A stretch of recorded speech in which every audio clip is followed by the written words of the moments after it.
বন্ধুরা, আমি চলে এসেছি ঢাকা হাজারীবাগ বেরিবাঁধ পাশে, রাস্তার পাশে কাজ চলতেছে।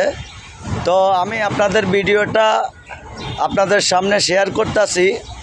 দেখেন রাস্তার সাইডে যে কাজ চলতেছে, ওনারা কাজ করতেছে, কিন্তু যে রাস্তার সাইডে দিয়ে যে মাটিগুলো দিছে, যাতে এই পাশে কোনো গাড়ি আপনার না পড়ে, কোনো অ্যাক্সিডেন্ট যাতে না হয়, সেই জন্য রাস্তার সাইডে এই দেখেন সারিবদ্ধভাবে মাটি দিয়েছে।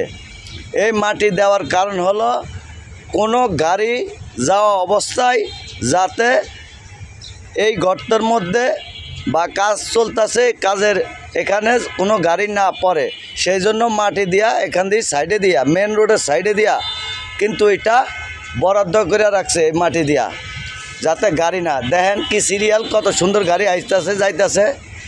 এমতো অবস্থায় এই পাশে দিয়া যখন গাড়িগুলো যাইতেছে, রোডটা কিন্তু ছোট হয়ে গেছে। এই ভিডিওটা কিন্তু ফায়ার সার্ভিসের সামনে, কোম্পানিঘাট হাজারীবাগ কোম্পানিঘাট ফায়ার সার্ভিসের সামনে বেরিবাঁধে কাজ চলতেছে ঢাকা। তো প্রিয় বন্ধুরা, সেইভাবে ওনারা কাজ করতেছে যাতে কোনো সমস্যা না হয়, কোনো অ্যাক্সিডেন্ট না হয়।